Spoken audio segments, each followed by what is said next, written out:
Oi, meus amigos! Hoje eu vou finalizar a leitura do livro Os Magnatas, do Charles R. Morse, tá? Eu tinha parado na página 310, não é isso?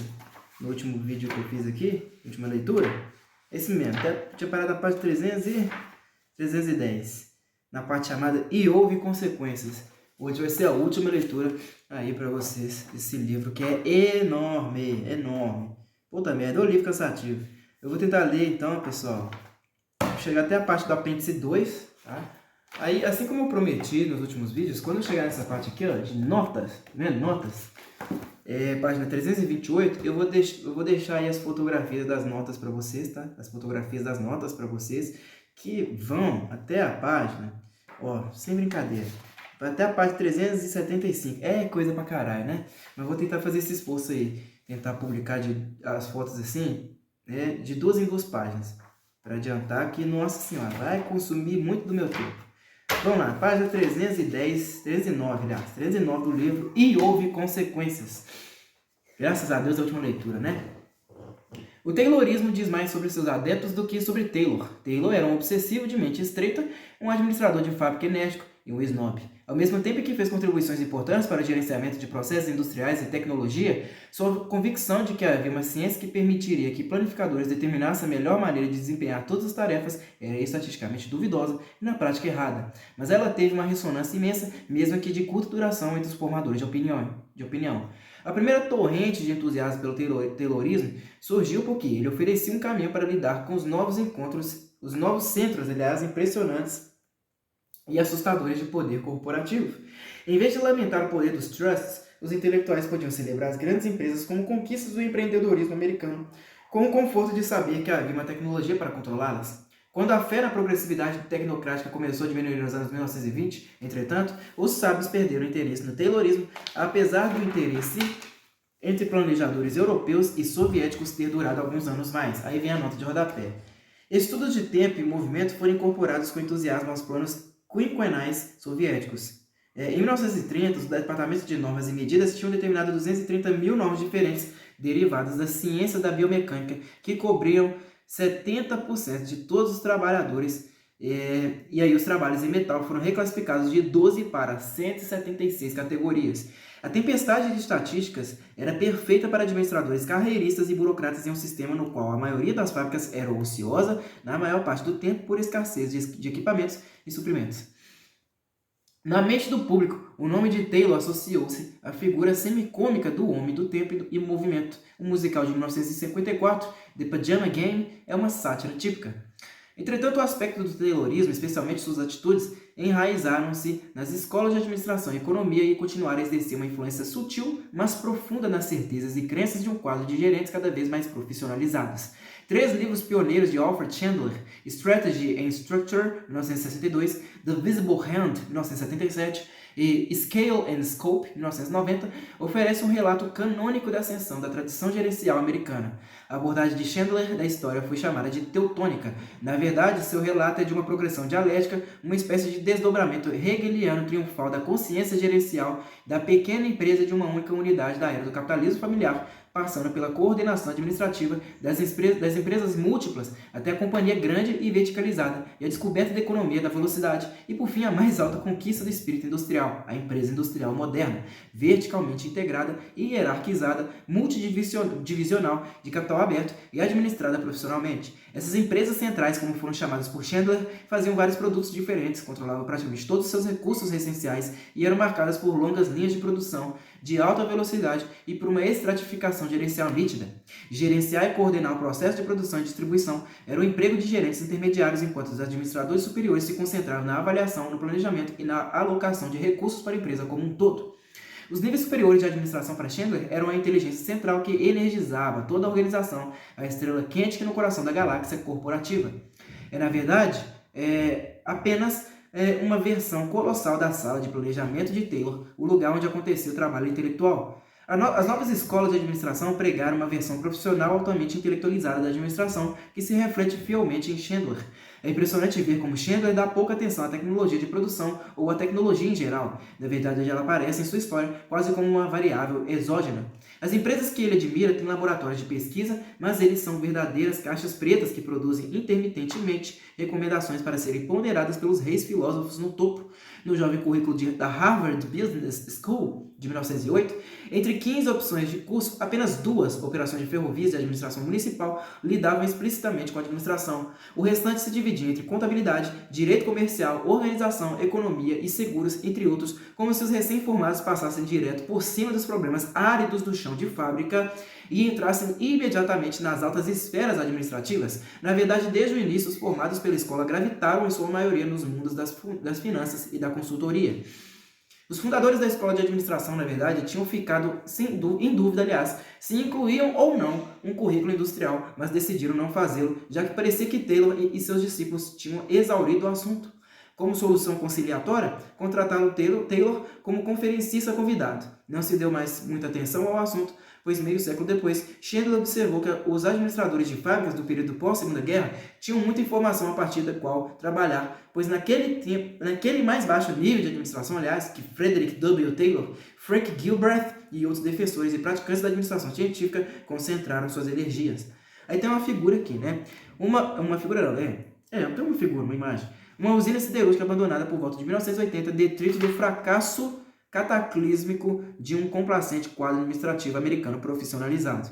Ainda não se determinou ao certo se os Estados Unidos recuperaram a competitividade na indústria de base. Olha aí.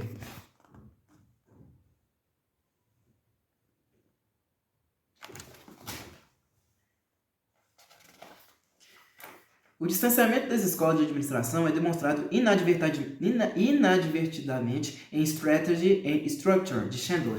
É um bom livro, o primeiro a explorar a evolução e as implicações do misto de organização descentralizada, implementando pela primeira vez em empresas como a DuPont, e ele provocou, em consequência, a realização de uma enorme quantidade de pesquisa, mesmo que em sua maioria apenas do tipo anedótico. O que é surpreendente, entretanto, é que o livro de Chandler tenha surgido 40 anos depois que a organização multidivisional foi amplamente adotada nas empresas. Os estudos de caso de Chandler são, sobretudo, dos anos 1920. Imagine se os professores de engenharia do MIT tivessem percebido o circuito integrado apenas por volta de 2002. Esse distanciamento teve consequências reais. Considere apenas um episódio intrigante, mas importante. A busca pela Economic Order Quantity, EOQ, ou a quantidade de ordem econômica, solução matematicamente otimizada para o problema empresarial muito prático e desafiador de determinar a quantidade certa de estoque. A pesquisa, que consumiu enormes quantidades de trabalho intelectual por toda a era pós-Segunda Guerra, vinha de 3 axiomas aparentemente incontestáveis. A. Em determinado momento, o custo de eliminar defeitos adicionais começa a crescer e se torna proibitivo. B. Interrupções não previstas em uma linha de produção de alta velocidade são catastroficamente dispendiosas. C. Os custos unitários de produção caem com quantidades maiores de produção, porque os custos de preparo e arranque são divididos pelo volume maior. O EOQ, ou nível adequado de estoque, é aquele que otimiza dentro desses limites, ou seja, você precisa apenas do estoque suficiente para substituir o nível economicamente ideal ou peças defeituosas, o bastante para evitar uma interrupção da linha em caso de problemas, mais os excedentes temporários resultantes de períodos de produtividade ótimos. A solução de problemas do estilo EOQ era uma característica muito arraigada na psique administrativa americana, um marco no caminho rumo ao ideal de uma administração científica profissional que inspirou Taylor e foi celebrado por Chandler. O triunfo japonês arrasador dos anos 1970 a 1980 em quase toda a indústria de produção de massa chocou e desmoralizou os executivos americanos. Não foi apenas a humilhação da derrota catastrófica, mas a descoberta de virar o estômago de que alguns conceitos fundamentais, como os axiomas e EOQ, estavam total e desastrosamente errados. Aí vem a nota de rodapé. Como parte de minhas atividades profissionais durante a maior parte dos anos de 1980, passei uma quantidade substancial de tempo com empresas industriais. Foi a época de um esforço determinado, quase frenético e de cima para baixo para repensar todos os conceitos básicos das fábricas. Um importante administrador da área de produção da Cummins Engine, um dos mais eficientes e dos primeiros a perceber isso, repetiu para mim várias vezes, quase apavorado, que todos os livros didáticos estavam errados. O mais famoso dos paradigmas japoneses, o sistema Toyota, desenvolvido ao longo de mais de 20 anos sob a liderança de... Aí vem um nome aqui fudido, que eu não sei pronunciar, tá em japonês, né? T-A-I-I-C-H-I espaço O-H-N-O, foi uma refutação direta da lógica da Aoki. Os custos baixaram por defeito zero. A quantidade certa de estoque era nenhuma. Sempre era necessário interromper a linha de produção para evitar o defeito, ou ele sempre aconteceria. Linhas de produção muito longas sempre produziam uma quantidade grande demais de estoque. A solução era reduzir o custo e o tempo de manutenção e o preparo para quase zero. O sistema de ONU, enfatizava o contato próximo entre a administração superior e o chão de fábrica e um grande respeito pelos trabalhadores, em contraste com o desprezo bastante aberto que permeava o Taylorismo. A busca de quantidade e velocidade americana sugeriu ONU produzir apenas perdas desnecessárias. A integração vertical normalmente gerava desperdício. Era mais eficiente desenvolver relações estáveis de suprimento com fornecedores especializados, em contraste com a cultura americana de antagonismo com fornecedores. Os administradores americanos naturalmente receberam muitas críticas merecidas. Uma das primeiras mais duras, Managing Our Way to Economic Decline, foi publicada em 1980 por dois professores da Harvard Business School, Robert Hayes e William Abernathy. Acho que é Abernathy. Abernathy. Ela atacava os executivos americanos por valorizar o distanciamento analítico e a elegância metodológica acima das percepções com base na experiência e o conceito falso e raso do administrador profissional, na verdade, um pseudo-profissional. O ataque dos professores vai direto ao alvo, mas sem muita graça, pois não há qualquer sinal de reconhecimento de que sua própria instituição tinha passado 3/4 de século impingindo justamente esses valores sobre as elites empresariais americanas. Robert McNamara, afinal, era o modelo da tradição gerencial generalista da escola, e seu registro absolutamente irrelevante em um banco de dados das baixas no Vietnã é a expressão perfeita de seus genes tayloristas. Na conclusão de The Visible Hand, Chandler observa que o homem de negócios de hoje, os anos 1970, se sentiria em casa no mundo empresarial dos anos 1910, e se sentiria mesmo, o que atesta não apenas a grandiosidade dos magnatas originais, mas também o enorme período de tempo que vivemos à custa de seu capital. Já chegou ao apêndice, pessoal. Olha aqui. Agora que eu tô vendo, chegou ao apêndice. Apêndice 1. Os ganhos da Carnegie Company em 1990. O preço estabelecido por Andrew Carnegie pela Carnegie CEO Corporation, no processo de fusão da US Steel, incluía 80 milhões de dólares por lucros do ano passado estimados para o próximo. No início de 1900, a empresa confiava ganhar de 40 a 50 milhões de dólares no ano. James Bridge, que tinha boas fontes internas, afirmou em sua Inside History of Carnegie Steel, de 1903, que a empresa ganhara 40 milhões de dólares em 1900, e Carnegie repetiu a afirmação em sua autobiografia, Bridge é a fonte de informação sobre a Carnegie Corporation da investigação da US Steel pela Comissão Stanley, em 1911, e o número de 40 milhões de dólares é citado por praticamente todos os historiadores posteriores. Enquanto os registros são insuficientes para determinar um número preciso, 40 milhões de dólares é um número alto demais. Aí vem a notinha, Imagino que Bridge tenha obtido esse número com Frick, F-R-I-C-K, que foi uma fonte importante em seu livro. Frick não estava falando com Carnegie, mas provavelmente conseguiu isso com Schwab. Como os ganhos do segundo semestre foram de apenas cerca de 6 milhões de dólares, a previsão implícita de 50 milhões de dólares para 1901 parecia ser claramente uma informação falsa. A Carnegie Corporation era uma holding formada em abril de 1900 que compreendia a Carnegie Steel Corporation, seu principal ativo, além de outros ativos anteriormente registrados nos livros da Steel Corporation, incluindo a Frick Coke Corporation, a Steel Corporation, a Frick Coke Corporation, A Steel Corporation antes detinha uma participação de 29,55% na Coke Corporation, mas a Carnegie Corporation comprou a parte dos outros acionistas pouco antes de ela ser organizada, então sua participação aumentou para 100%. 5/6 de participação na Oliver Mining Corporation, que detinha direito de exploração sobre vastas áreas das jazidas de Mesabi. Uma variedade de ferrovias, linhas de barco a vapor e docas nos grandes lagos, muitas delas recém-implantadas e usadas principalmente pelas subsidiárias da Carnegie. Os ganhos da siderúrgica. Os ganhos da siderúrgica cresceram fortemente durante os anos 1890. A Carnegie Steel era tão mais produtiva que a concorrência, que foi capaz de lutar uma guerra de preço de trilhos em 1897, assumir uma importante fatia do mercado e ainda acumular lucros recorde, mesmo enquanto a maioria de seus concorrentes estava registrando perdas. Os ganhos a seguir incluíam os ganhos da siderúrgica com sua fatia de 29,55% da empresa de Koch e de suas outras subsidiárias. Como referência, o faturamento da empresa de Koch em 1899 foi um recorde de 4,2 milhões de dólares, sendo 1,25 milhão referentes à parte da siderúrgica. Os ganhos das 12 outras subsidiárias juntas eram mais baixos que os da empresa de Koch. Tabela 1, ganhos anuais. Aí, bem aqui cada ano certinho, listado. E aí, os valores da Carnegie Steel Corporation. Em 1893, olha só, 3 milhões de dólares. Em 1894, 4 milhões. Em 1895, 5 milhões. Em 1896, 6 milhões. Em 1897, 7 milhões.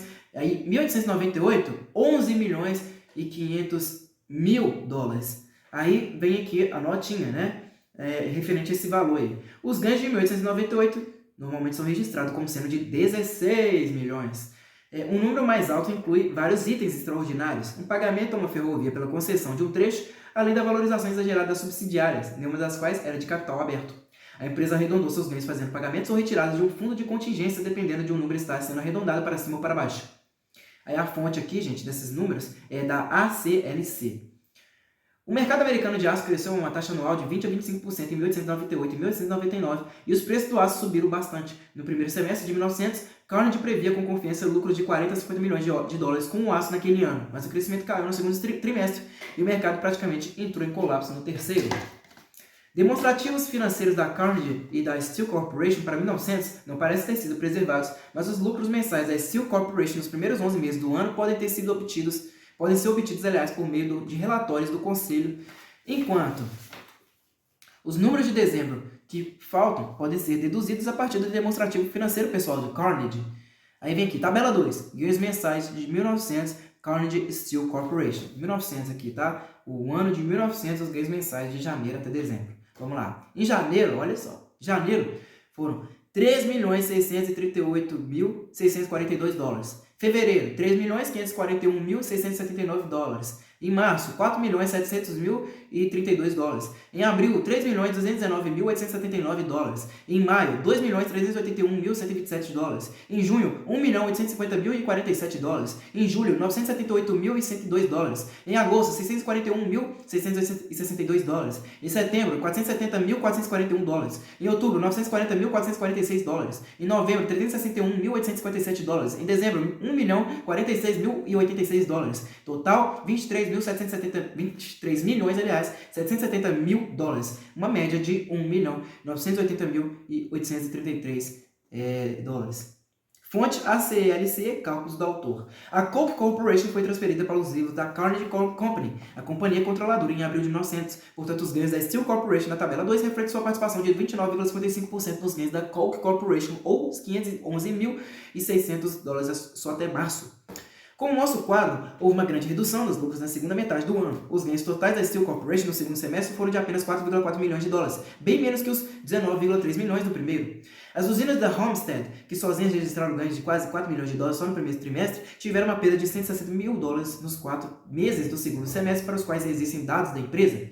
Deve ser observado que as perdas na Homestead faziam parte da política da empresa, já que em julho decidiu-se que, com exceções dos trilhos, eles iriam tomar todo o negócio e atividade a preços baixos.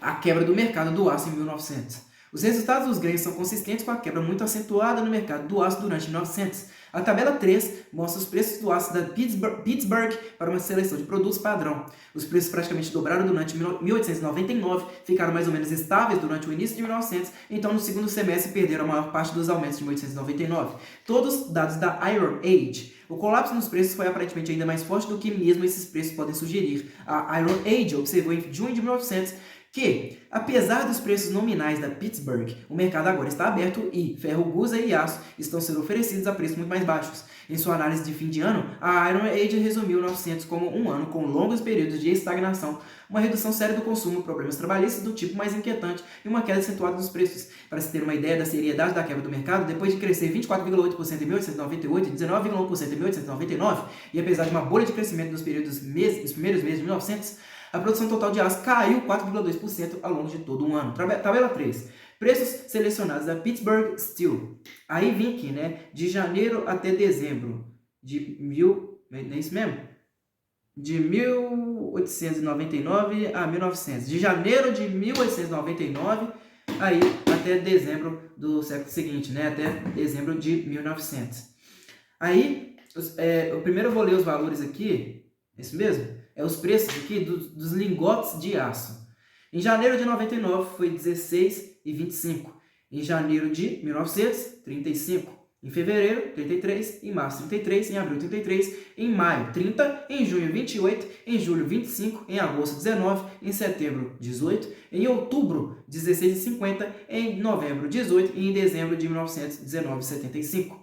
Aí dos vergalhões, 22 e 25, em janeiro de 99, em janeiro de 1990, em janeiro de 1900, 50, em fevereiro 50, em março 50, em abril 50, em maio 48, em junho 48, em julho 35, em agosto 35, em setembro 33,50, em outubro 33, em novembro 33 e em dezembro de 1933. As barras de aço, em janeiro de 99, $1, né? Em janeiro de 1900, 2,20, em fevereiro 2,20, em março 2,25, em abril 2,25, em maio 1,95, em junho 1,80, em julho 1,40, em agosto 1, em setembro 1,10, em outubro 1,5, em novembro 1,10 e aí em dezembro de 1900 1,25. E aí, por fim, vem as vigas. Em janeiro de 1899, estava $1,30, tá? $1,30. Em janeiro de 1900, 2,25, em fevereiro 2,25, em março 2,25, em abril 2,25, em maio 2,25, em junho 2,25, em julho 1,90, em agosto 1,90, em setembro de 1900 1,50, em outubro 1,50, em novembro 1,50 e em dezembro de 1900 também 1,50, fonte da Iron Age. Os comentários no Conselho da Carnegie Steel Corporation destacam a seriedade do crash. Peacock e Bope são executivos de vendas. Maio, Comitê de Operações. Peacock diz que a Jones & Laughlin está praticamente fechada. A Illinois Steel Corporation, com exceção das usinas de trilhos, está fechada. A National Steel Company está operando com apenas cerca de metade de suas usinas. Junho, Schwab. Pelo que vejo, não vão surgir novos negócios com ferrovias, com ferro-gus, aliás, ou aço. Todos os produtores que conversaram comigo disseram que não tem nada para fazer e que as coisas estão se aproximando rápido demais de uma paralisação. Julho, Peacock. As barras estão sendo vendidas a preço muito baixo, de até 37,50 centavos por 100 libras, 45,35 quilos, e as chapas pelo preço mais baixo de que já vi ou ouvi falar. Em outubro, Bope. Em relação ao mercado em geral, as condições não mudaram. O mercado está à espera do desenrolar dos acontecimentos e não há muitos negócios sendo feitos. As encomendas de trilhos estavam tão baixas que o Conselho discutiu a possibilidade de fechar as usinas Edgar Thomson em novembro. Schwab apenas alertou para que se assegurarem de atender a todas as encomendas antes de fazê-lo. As alocações do negócio do pool de trilhos tinham encolhido 2/3. Não encontrei uma data de suspensão das atividades, mas havia uma anotação, em um documento de dezembro de que as usinas de trilhos foram reabertas em 5 de dezembro, quando os mercados demonstravam sinais de recuperação. Em 28 de julho, Carnegie perguntou se eles deviam considerar atrasar o pagamento de juros dos títulos da Carnegie Corporation para financiar seu programa de investimento. Schwab achou que isso não era necessário. As contas pessoais de Carnegie. Os números relativos a 11 meses que podem ser recuperados dos relatórios de conselho correspondem, à contabilidade pessoal de Carnegie para 1900, que traz o item ganhos da Carnegie Steel, no valor de $12,87 milhões. Seu hábito nos ganhos anteriores era registrar sua parte dos ganhos da Carnegie Steel como ganhos pessoais.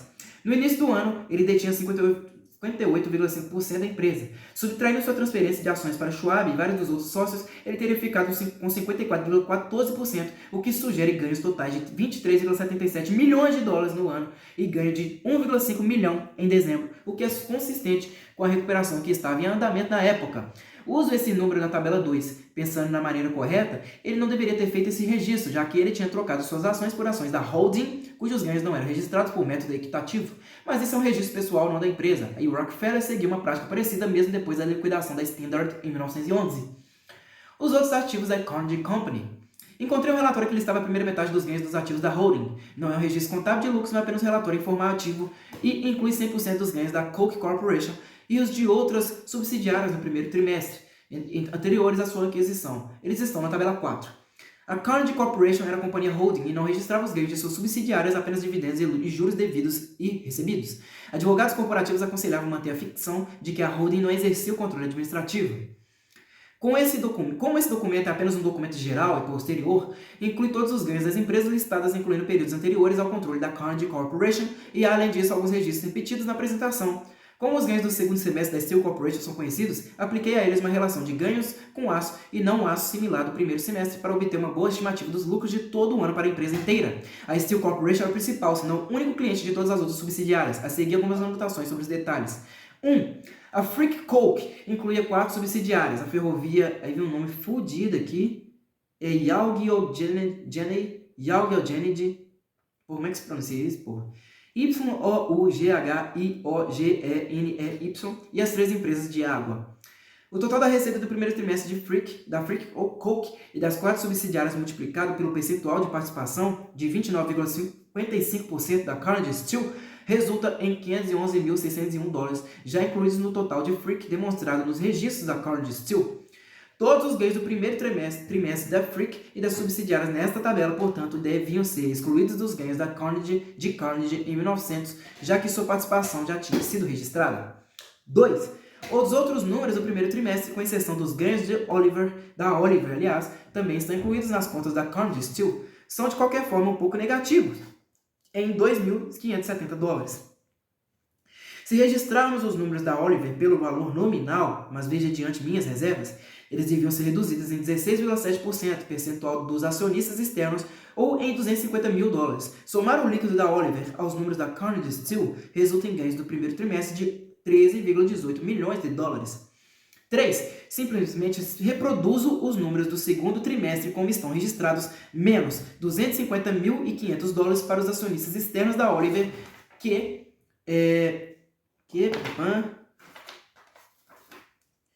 resulta em um total de $11,75 milhões para um total líquido no primeiro semestre de 24,93 milhões. 4. Incluindo o líquido da Oliver e toda a Frick e eliminando os $511.601 registrados 2 vezes por Frick nos ganhos da Steel Corporation no primeiro trimestre, a proporção de ganhos resultantes de produtos não ligados ao aço no primeiro semestre é de 38,7%. 5. Os ganhos em aço no segundo semestre foram de $4,44 milhões. Supondo que os ganhos com produtos não ligados ao aço no segundo semestre foram na mesma proporção do primeiro, isso resulta em $1,72 milhão adicional para um total de 6,16 ou um total geral de 31,09 milhões de dólares no ano. Aí tem a tabela aqui, né? Tabela 4. Ganhos semestrais dos ativos empresariais da Carnegie Corporation 1900. Aí vem a notinha aqui debaixo da tabela, né? Há pequenas discrepâncias entre os números da Steel Corporation registrados aqui e os da tabela 2, sem dúvida resultado de ajustes. Como são irrelevantes, deixei como estão. Aí tá, de janeiro, fevereiro, março, abril, maio, junho. De janeiro a junho, e aí depois vem o total no final, né? Aí tem empresa pra caralho aqui, puta que pariu. Carnegie Steel. Janeiro, 3.638.549. Tá? É em dólar, né? Óbvio, né?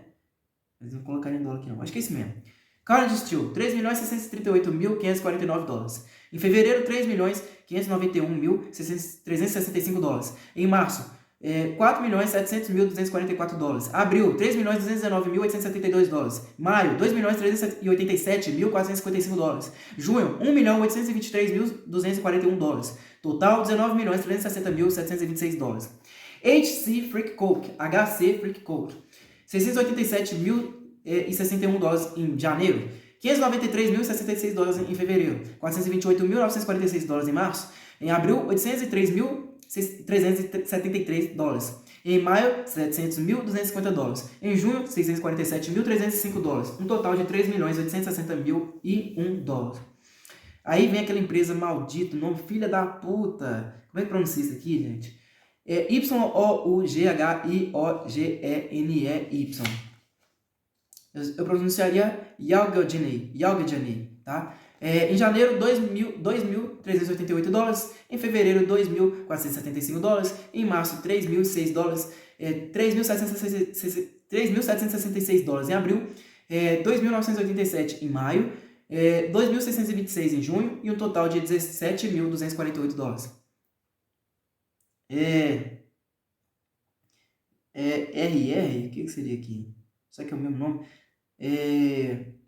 MT Pleasant. Tá aqui assim, tá? MT Pleasant Water. 2.359 em janeiro, 2.297 em fevereiro, 2.308 em março, 2.264 em abril, 2.178 em maio, 2.038 em junho, um total de $3.444.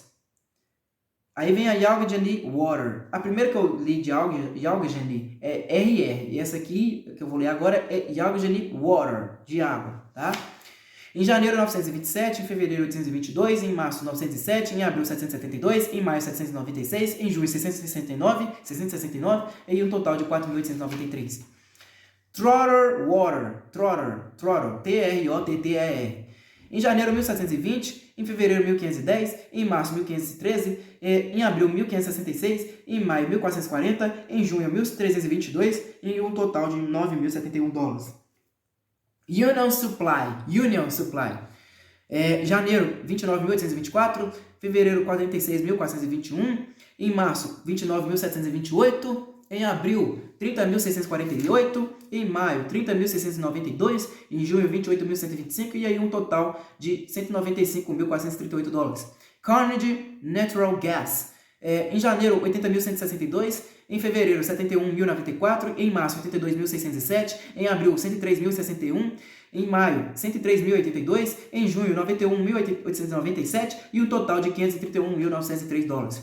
Uno RR, tá? Uno RR Pitts Best. Aí parece que é negativa aqui, tá? Os números aqui. Em janeiro, negativado aqui de 41.687. Em fevereiro, menos 79.405. Em março, menos 65.573. Em abril, menos 5.176. Em maio, 39.528. Em junho, 73.202. Um total de menos 79.111. Não, peraí. Puta merda, eu li errado. Union RR, que eu li agora, tá? E aí eu vou ler Pitts Best and L. Erie RR, tá? Pitts Best in L. Erie RR. RRR, tá? Vamos lá. Menos 56.594 em janeiro. Em fevereiro, menos 63.866. Menos 33.893 em março. Menos 46.113 em abril. 74.518 em maio. 85.774 em junho. E um total de menos 40.174. Aí vamos lá. Pitts Steamship.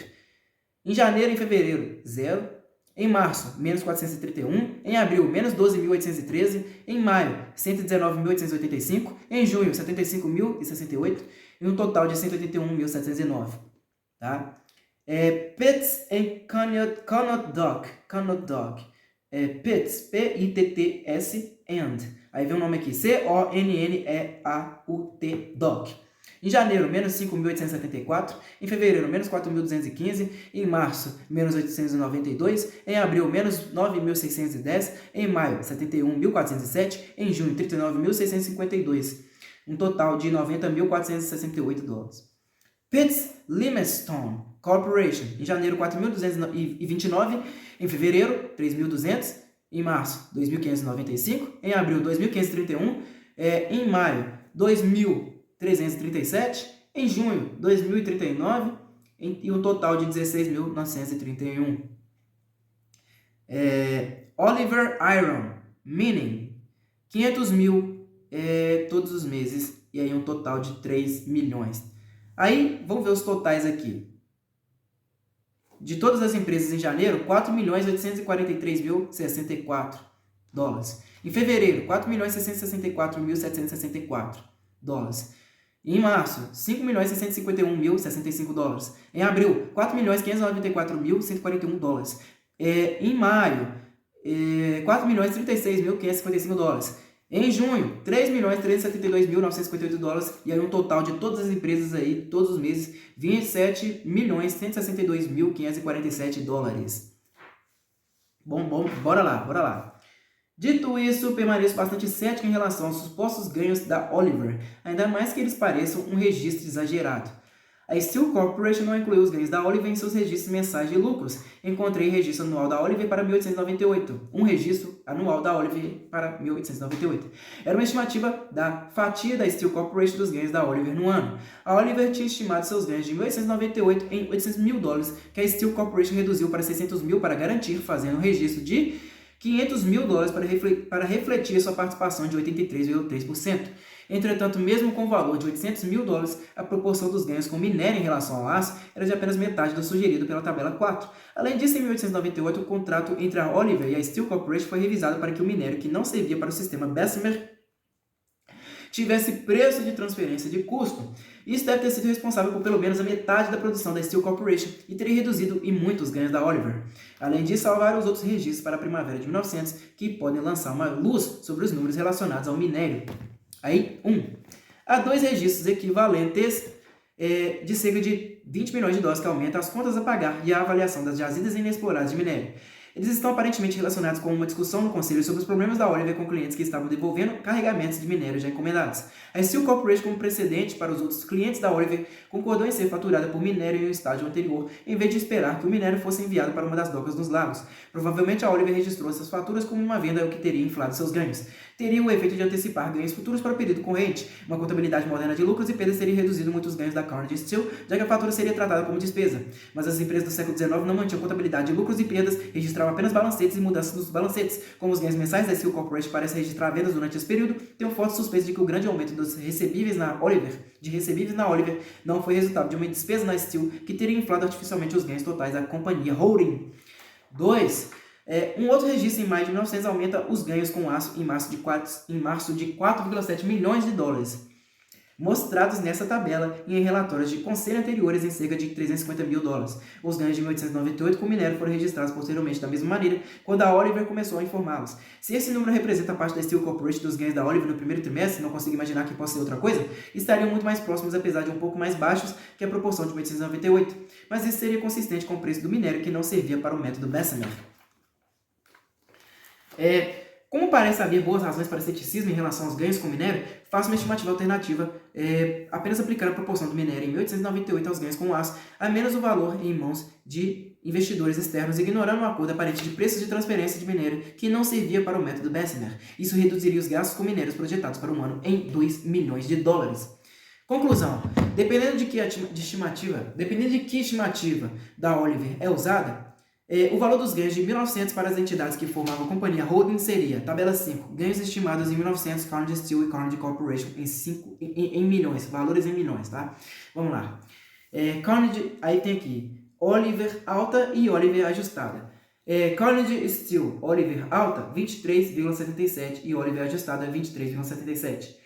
Todas as outras, Oliver alta, 7,27. Oliver ajustada, 5,27. Total da Carnegie Steel, da Carnegie Corporation, total da Carnegie Corporation, Oliver alta, 31,04 e da Oliver ajustada, 29,04. Fonte ACLC, cálculos do autor. Os dois números são consistentes com o bilhete particular de Carnegie para seu primo e diretor George Lauder, de que os ganhos de 1900 foram de cerca de 30 milhões de dólares, 24 de janeiro de 1901, ACLC. Vamos lá. Puxa vida, hein? Algumas perguntas adicionais. A Carnegie Corporation pagou os dividendos e juros devidos em 1900? Nos 9 meses de 1900, que se seguiram a recapitalização, Carnegie tinha direito de receber 3,6 milhões em juros e um valor similar em dividendos preferenciais. Entretanto, sua declaração de renda registra apenas 2,2 milhões de dólares em juros recebidos e nenhum dividendo. Havia sem dúvida dinheiro bastante para pagar tanto juros quanto dividendos. Mesmo com o segundo semestre terrível, os espetaculares primeiros 6 meses do ano da Steel Corporation cobriram totalmente as obrigações da companhia holding. Além disso, os registros das operações da Carnegie Corporation para os primeiros 5 meses após a recapitalização, isto é, até setembro, mostram que ela recebeu 2 milhões de dólares adicionais em dividendos da Koch Corporation. Por outro lado, Carnegie pode ter ficado desconfortável em distribuir todo esse dinheiro às vésperas do que estava tomando forma como uma outra guerra aberta de preços e investimentos. A declaração de renda de Carnegie não tem detalhes que confirmem, então deve ser interpretada. Por isso, isso pode confirmar uma suposição de que o próprio Carnegie abriu mão de seus pagamentos de juros e dividendos para sustentar o programa de investimento. Não encontrei qualquer discussão sobre a questão das atas do Conselho, exceto por uma sugestão feita por Carnegie em julho de suspender os pagamentos de juros e dividendos. O Conselho rejeitou a ideia, mas na época os ganhos ainda estavam relativamente fortes. Entretanto, algumas atas do Conselho de 1900 foram revisadas depois dos acontecimentos e outras parecem ter sido removidas, por isso, se havia tais referências, elas podem ter sido apagadas.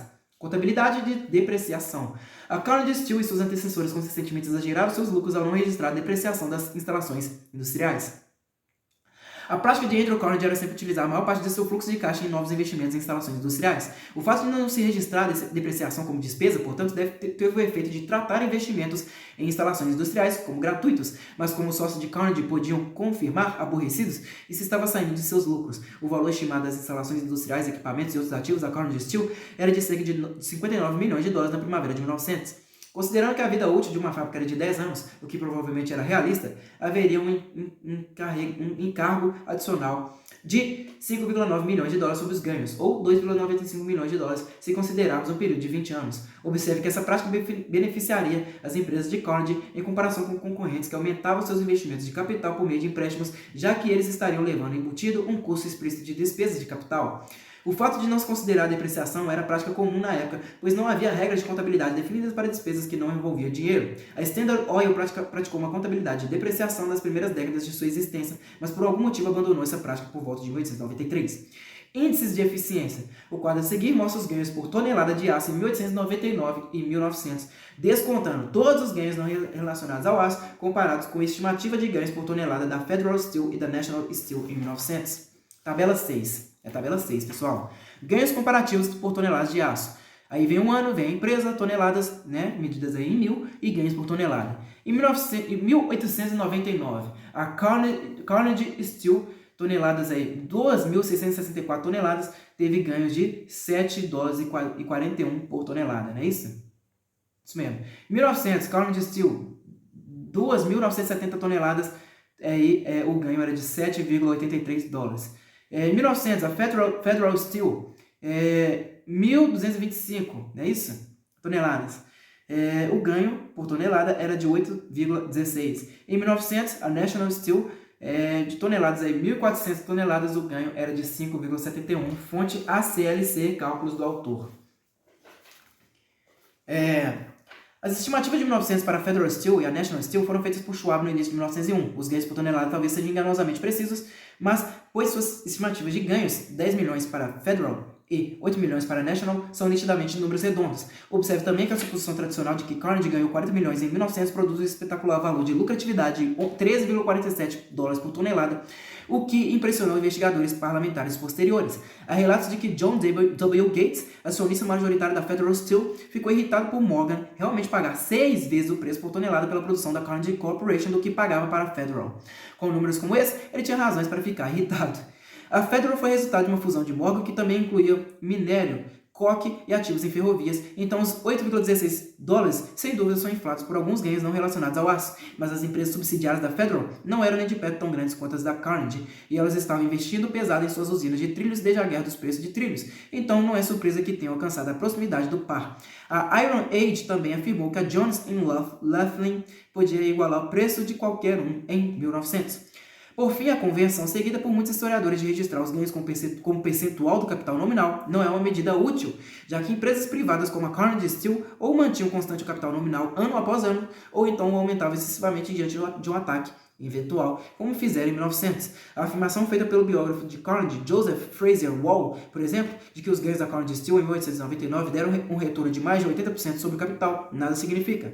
Alan Nivens, N-E-V INS, cai no mesmo tom de empolgação com os retornos da Standard Oil do fim dos anos 1890, que eram de mais de 50% sobre o capital nominal. Usando uma base mais razoável de valor contábil, ativos duros, líquidos e ganhos recebidos, menos passivo, o retorno da Carnegie Steel em 1899 foi de 28%. Um resultado muito bom, mas não absurdo, e é mais baixo que isso com uma contabilidade de depreciação adequada. Mal pode haver uma comparação com a proporção dos ganhos da Standard, como mostrado no apêndice 2. Aí vem a nota de rodapé. A base de capital de 1899 inclui 15 milhões de dólares em ações preservadas para investimento, e quase toda a totalidade disso foi transferida para a companhia holding na primavera de 1900. Eu os incluí na base de 1899, já que representam um resultado razoável dos ganhos da Steel Corporation, mas retirei a avaliação exagerada de 2,5 milhões de dólares de 1898, então eles são comparáveis com outros investimentos. O valor contábil de 1899, portanto, era de 71,5 milhões de dólares. Tem número pra caralho aqui. Puta que pariu, só em milhões, hein? Apêndice 2. Os ganhos da Standard Oil. A Standard Oil era uma empresa muito maior e mais lucrativa que a Carnegie Steel. Os dados a seguir foram revelados como parte do material descoberto para o processo de liquidação do governo em 1906. Os dividendos eram muito altos, sobretudo depois que Archibald assumiu o controle em meados dos anos 1890 e aparentemente começou a monetizar o poder de mercado da Standard a um nível muito mais alto do que Rockefeller tinha feito. Caralho. Entretanto, até a liquidação, a empresa manteve com teimosia seu capital nominal em 100 milhões de dólares, apesar de uma contabilidade adequada mostrar que o valor contábil era 2 a 3 vezes maior. Historiadores, incluindo Alan Evans, em geral registraram ganhos e dividendos com um percentual do capital nominal. Em 1900, portanto, os ganhos e dividendos seriam registrados como 55,5% e 46,7% do capital, respectivamente, em vez dos números do quadro que são bastante fortes, mas não tão excessivos. Tabela número 1. Valor contábil, ganhos e dividendos da Standard Oil em milhões. Vem um ano, vem o valor contábil, ganhos líquidos, ganhos por participação, dividendos e dividendo por participação. Pô, eu não vou ler isso aqui tudo, tá? Eu não vou conseguir. Muita coisa, olha. Os valores aqui em milhões. Tá vendo? O ano, os valores. Vou deixar a foto aí. E aí, dar continuidade aqui nessa página aqui, ó. Tá vendo? A tabela não se encaixou perfeitamente nessa página aqui, então teve que se dividir nessa outra aqui, seguinte. Nota N/D, não disponível. Fonte Alan Evans, John D. Rockefeller. Segundo matérias em jornais, os dividendos dos anos 1897 a 1899 totalizaram 96 milhões de dólares. Supondo que os anos de 1907 e 1910 tiveram mais ou menos a menos da média da década e que Rockefeller detinha cerca de 25% da Standard durante esse período, o total de dividendos recebido seria de cerca de 170 milhões de dólares, de 1883 até a liquidação, ou talvez 175 até 180 milhões de dólares ao longo da vida da empresa. Segundo Nivens, o patrimônio pessoal líquido de Rockefeller, vários anos após a liquidação, era de pouco menos de 1 bilhão de dólares e teria ultrapassado com facilidade 1 bilhão se não fosse uma quantidade de grandes doações. Desconfio que é isso que não lhe faz justiça. Nos seus demonstrativos financeiros pessoais até 1915, que pude examinar, Rockefeller ainda mantinha seus ativos da Standard como uma única unidade, como se não houvesse ocorrido a liquidação, registrada com um capital nominal total de 200 milhões de dólares. Enquanto ele tinha dobrado o valor nominal de 100 milhões de dólares anterior à liquidação, sua base de avaliação ainda era baixa demais, cerca de apenas metade do verdadeiro valor contábil da empresa no distante ano de 1906. Com base em uma avaliação do mercado, especialmente depois da liquidação, sem dúvida Rockefeller era várias vezes bilionário. Bom, pessoal, vou parar por aqui, tá? Aí vem as notas do livro, vou precisar tirar foto pra caralho. Eu espero que vocês tenham gostado da minha leitura. É um livro muito denso, tá vendo? Muito denso, muito extenso. Olha as páginas, denso pra caralho, né? Vocês puderam ver aí. Demorei pra caramba pra ler esse livro, mas graças a Deus eu finalizei. Eu espero que vocês tenham gostado da minha leitura. Quem não é inscrito, se inscreva no canal. Curta esse vídeo que pra mim é muito, muito importante. Aumentar a relevância aqui do canal, né? Permitir que eu possa trazer outras leituras aqui, sugestões das pessoas, né? Porque eu mesmo não tenho conhecimento de todos os livros. Eu me baseio aqui por meio das sugestões que as pessoas trazem para o canal. Esse daí, muito obrigado a todos vocês. Até a próxima e falou!